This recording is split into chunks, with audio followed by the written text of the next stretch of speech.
Hi everyone, welcome back to beauty.com. Again, this is Chris. So today we're going to do this look and let's start. So I already primed my eyes. So the next thing is I'm going to take two different blue shades na pang base natin. So I'm going to take the light one first and I'm going to apply this on the inner half ng mata natin. So ganyan. Then blend lang natin siya using our hands or our finger. So, sa unang kalahati ng mata.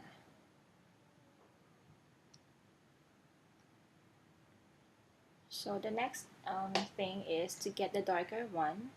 So, apply naman natin siya dun sa kalahati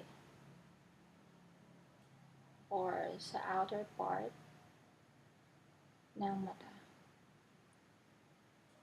And then, blend it out.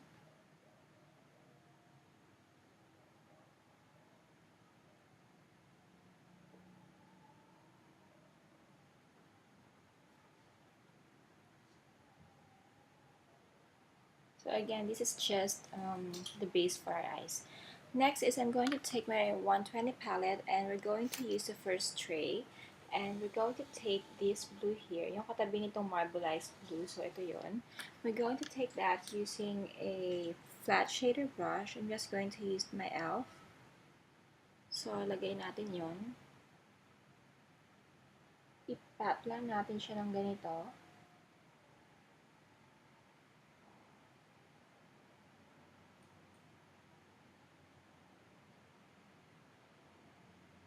Hindi ko alam kung napipick up ng camera, pero if you're going to look at it really closely, mapapansin mo na magkaiba yung kulay nila. Mas dark yung dito sa outer part. Kasi mas dark yung ginamit natin na base.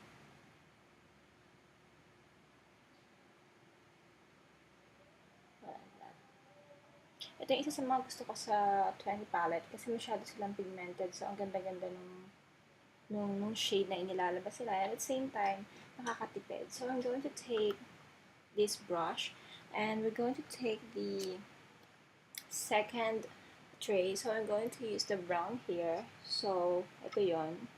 Matte brown siya. So, siya yung pinaka-top most na row, pang-apat siya doon. So, we're going to take that using a soft blending brush. I'm using MAX 224. And mag-uumpisa tayo dito sa inner part ng mata hanggang sa brow natin. Tapos, palabas. Pero hindi mo isasama yung bandang taas. So, mag-focus lang tayo banda dito sa may unahan ng mata.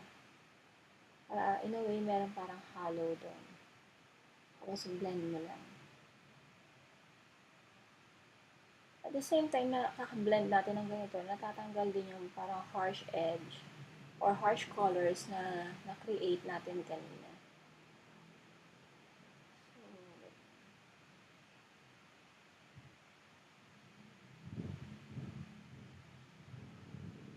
So, focus here.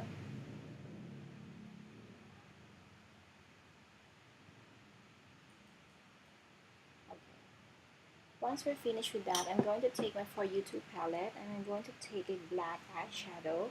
Ito.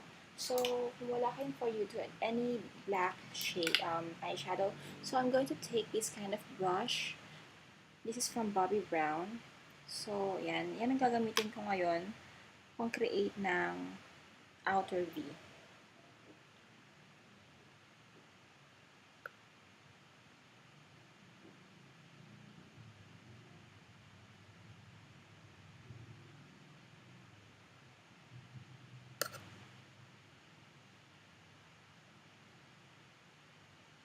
And then I'm going to take Max 217, what's this? Forget, sorry, this one. Max 217. So, it's a stiff brush. So, blend lang natin siya. Dito. Blend natin siya sa black eyeshadow.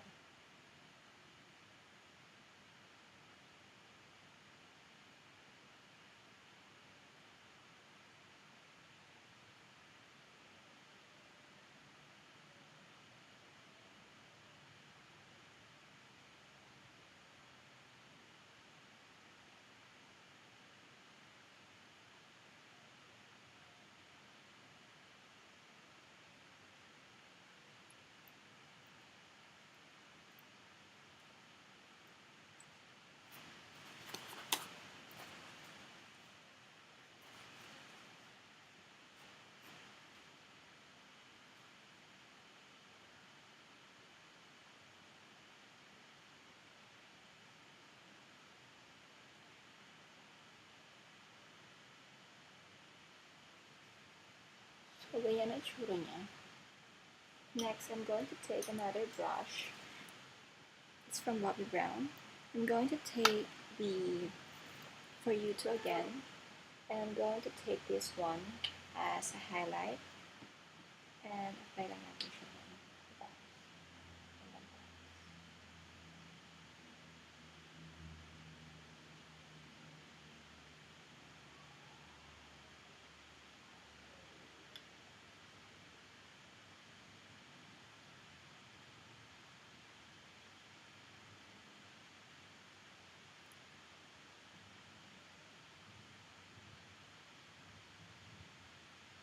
Make sure na matte yung gagamitin niyo na highlight.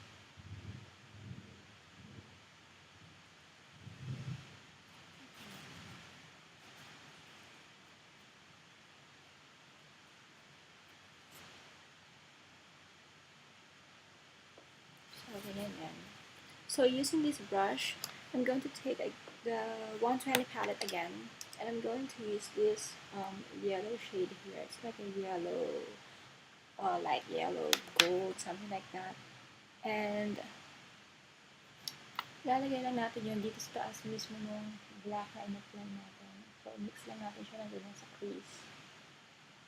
Blend natin.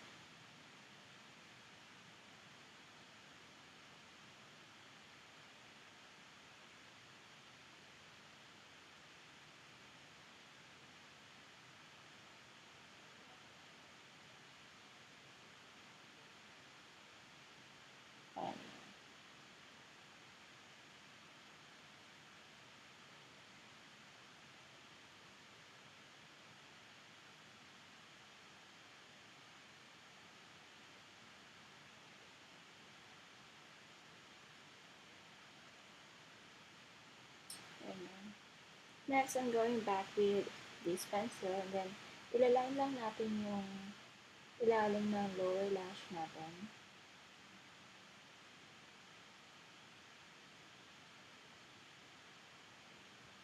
And then using the flat brush, we're going to take the same blue. Yung tip lang ng brush ang ilalagyan natin. And then, apply natin yun. Starting sa outside, papunta sa loob ng mata natin.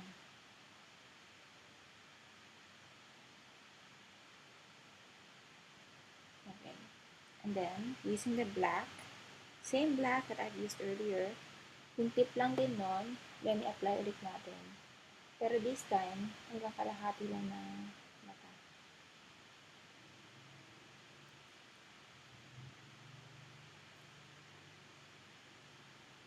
Gusto yung to remove some of the black. Medyo makapal yun na ilagay ko.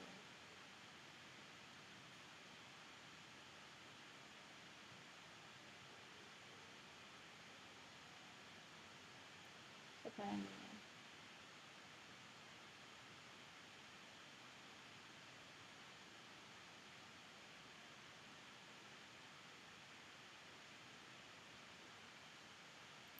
So, next thing is, medyo makapal yung nagawa ko dito. So, i-adjust nyo na lang pag ganyan yung nangyari sa inyo. So, the next thing that we're going to do is the tricky part. So, I'm going to take my eyeliner. I'm going to use this. And yung kasama niya applicator. It's a cream or gel liner.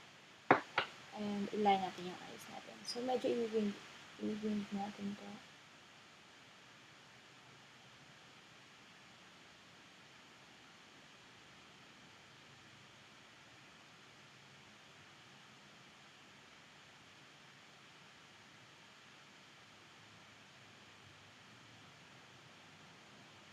So, I must admit, hindi ako ganun kagaling gumawa ng winged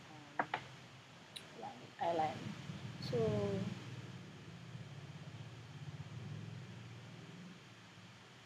wag masyado. Tama lang. Wag masyadong winged look.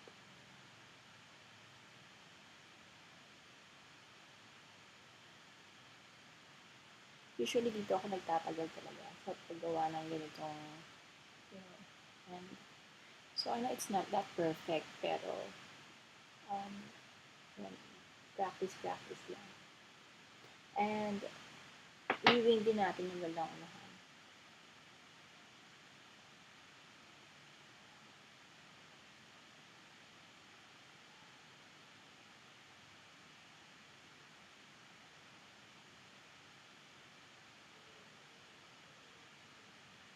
Tapos lagyan natin ng konti yung bandang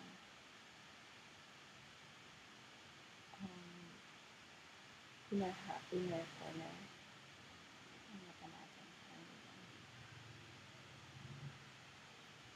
See that? Yung maliit lang na parang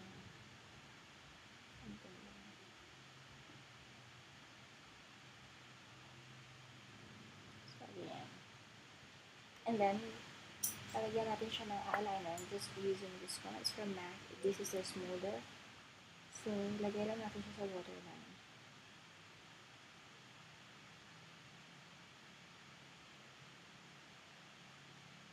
And then, curl our lashes.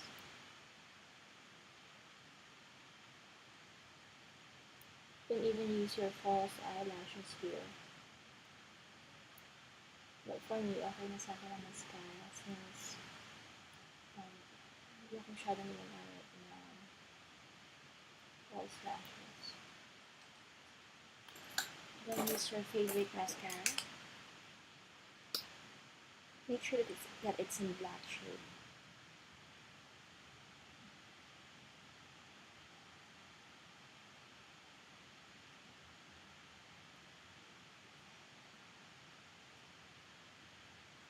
Oops.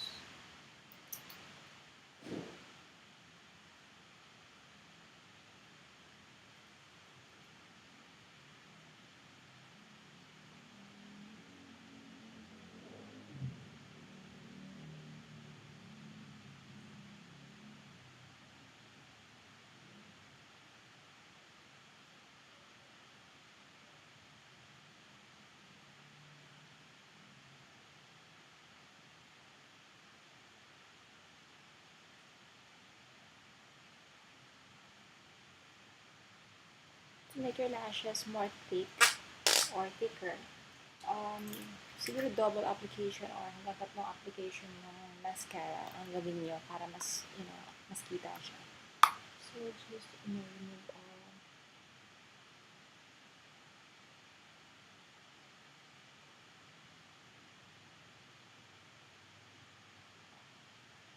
Imperfections here. So, yeah, ito na yung finished look. I know medyo hindi pantay yung kulay, so sorry about that. Adjust nyo na lang pag gagawin nyo na tong look. And, yeah, it's really easy. Medyo complicated nga lang pagdating dun sa paggawa ng eyeliner, pero I think it's really fun. So, for me, I guess I have to practice more in doing the winged look. And yeah, that would be it for this tutorial, and I hope to see you guys on my next video. Bye everyone!